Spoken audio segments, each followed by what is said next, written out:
नमस्कार मित्रों, मैं ममता वाजपेयी भोपाल से। मेरी हरी भरी छत पर आपका स्वागत है। लीजिए, मैं फिर हाजिर हूँ नए वीडियो और नई जानकारी के साथ। आप देख रहे हैं इंडियन टेरेस गार्डनिंग आर्ट और आज के वीडियो का विषय है कि बेल वर्गीय सब्जियां उगाते समय किन किन बातों का ध्यान रखना चाहिए। तो जो ख़ास बातें मैं याद रखती हूँ वही मैं आपसे साझा करती हूँ। यदि आप मुझसे पहले से जुड़े हैं तो आपको अंदाज़ा होगा कि मैं बहुत अच्छे से बेल वाली सब्जियाँ उगाती हूँ।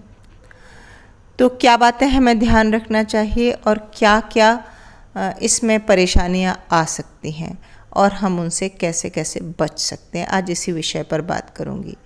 तो सबसे पहले तो हम बात कर लेते हैं कि इसको कितनी सनलाइट चाहिए, यानी कि आप छत पर उगा रहे हैं तो किस जगह आप अपना पॉट रखें कि प्रॉपर सनलाइट मिले। तो बेलें पूरी सनलाइट 8 घंटे की सनलाइट में ही अच्छी होती हैं।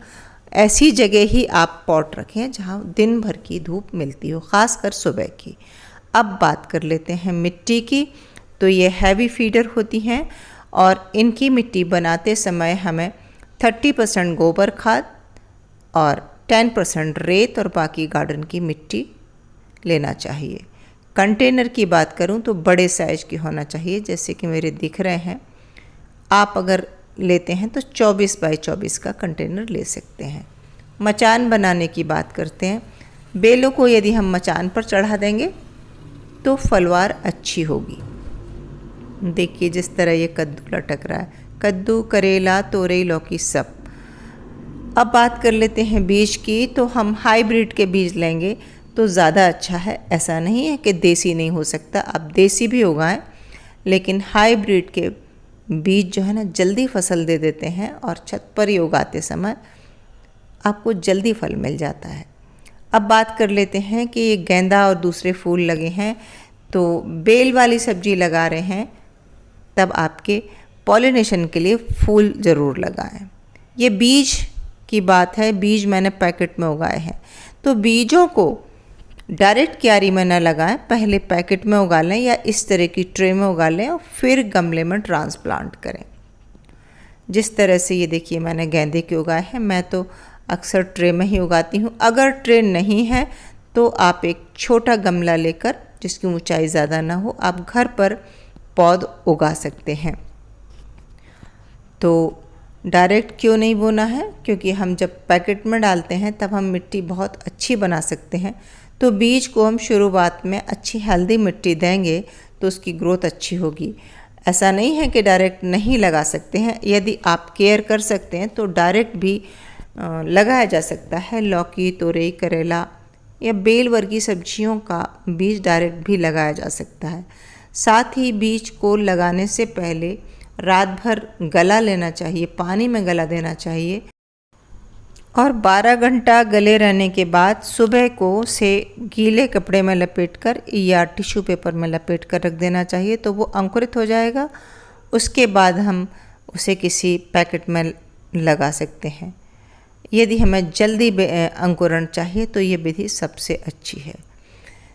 तो मैं एक बार फिर से रिपीट करती हूँ कि मिट्टी अच्छी हेल्दी हो, जिसमें खाद अच्छे प्रतिशत हो, 30 से 40% हो, वेल ड्रेन हो। इसके लिए हम उसमें रेत मिलाएं या कोकोपीट मिलाएं, पत्ती की खाद मिलाएं। हल्की मुलायम मिट्टी में बेलें अच्छी होती हैं और ये हैवी फीडर होती हैं तो बहुत सारा खाद चाहिए। अब बात कर लेते हैं कि अगर इनकी ग्रोथ हो भी गई तो कई बार इनमें क्या क्या परेशानियाँ आती हैं कि इनका फल, पहले तो फूल से फल नहीं बनता और वो झड़ जाता है। इसका क्या कारण हो सकता है? इसका एक कारण हो सकता है कि पॉलिनेटर्स का ना आना। तो आप उसके लिए मैंने बताया कि आप हैंड पॉलिनेशन भी करा सकते हैं और बगीचे में अगर फूल वाले पौधे लगाएंगे तो नेचुरली पॉलिनेशन हो जाएगा। दूसरा कारण होता है किसी फूल में किसी रोग का अटैक हो जाना, तो इल्ली या कोई कीड़ा या एफिड्स फूल के आसपास लग जाना और वहाँ से फूल मुरझा के गिर जाता है। कई बार फंगस अटैक से भी फूल गिरता है और कई बार मिट्टी में पोटास की कमी से। तो ये बहुत सारे कारण होते हैं। तो इसका उपाय क्या है कि अगर हम मिट्टी अच्छी बनाएंगे, खाद युक्त बनाएंगे, तो पोटास की कमी नहीं होगी। और अगर हम उसमें थोड़ी नीम की खली मिलाएंगे, थोड़ी एक मुट्ठी राख मिलाएंगे, तो फंगस अटैक जैसी चीज़ भी नहीं होगी। हाँ, कीट नियंत्रण के लिए हम समय समय पर नीम ऑयल स्प्रे करते रहें। यदि नीम ऑयल नहीं है आपके पास, उस हालत में आप नीम के पत्ते कुचलकर, उबालकर, छानकर उस पानी को भी स्प्रे कर सकते हैं, या कि अपने किचन में से ही अदरक, लहसुन, हरी मिर्च या लाल मिर्च, इनका भी प्रयोग कर सकते हैं। साथ ही खट्टी छाछ को तांबे के बर्तन में 10 से 12 दिन भर कर रख दें, और ये आपका एक अच्छा फंगिसाइड, घरेलू फंगिसाइड बन जाएगा। और फिर इसे जब भी यूज़ करें तो शाम के समय यूज़ करें, और इसे थोड़े 10 गुना 15 गुना पानी में मिलाकर पतला करके स्प्रे करते रहें। ये सारे स्प्रे रोग लगने के पहले करेंगे तो ही काम करेंगे। रोग लगने के बाद ऑर्गेनिक तरीके से कंट्रोल करना मुश्किल होता है। यदि आप केमिकल यूज़ करते हैं, आपको दिक्कत नहीं है, तो फिर आप रोग होने की स्थिति में एक आध बार केमिकल स्प्रे कर सकते हैं। और यदि ऑर्गेनिक चल रहे हैं तो आपको मिट्टी पर ही काम करना पड़ेगा। इसके अलावा क्या दिक्कत आती है? मौसम की। अचानक से अगर मौसम बहुत बरसात वाला हो गया तो रूट रॉट हो जाता है, गमलों में ओवर वाटरिंग हो जाती है, मिट्टी पूरी धुल जाती है। तो यदि बहुत बरसात हो रही है तो मिट्टी अगर धुल गई है, तब फिर आप उसमें ऊपर से गोबर की खाद डालें। मचान बनाते समय ध्यान रखें कि मचान बहुत ऊंचा न हो। तेज़ हवा में लहराने से और मचान की डंडियों से टकराने से पौधे कई बार टूट जाते हैं। मचान बनाते समय तार का प्रयोग न करें, इस तरह की चिंदियों का या नारियल की रस्सी का प्रयोग करें, जो कि बेल को पकड़ने में अच्छा सहारा देती है। इसके अलावा और क्या समस्या आती है?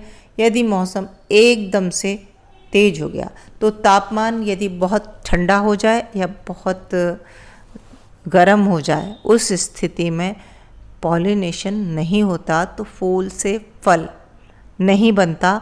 और इस स्थिति को हम प्राकृतिक आपदा की श्रेणी में कहते हैं। अधिक बरसात, अधिक ठंड और अधिक गर्मी, ये हम खुद हैंडल नहीं कर सकते। हाँ, गर्मी से बचाने के लिए हम नेट लगा सकते हैं, और ठंड से बचाने के लिए भी हम ऐसा नेट लगा सकते हैं जो दिन में खोल दिया जाए और रात में ढक दिया जाए।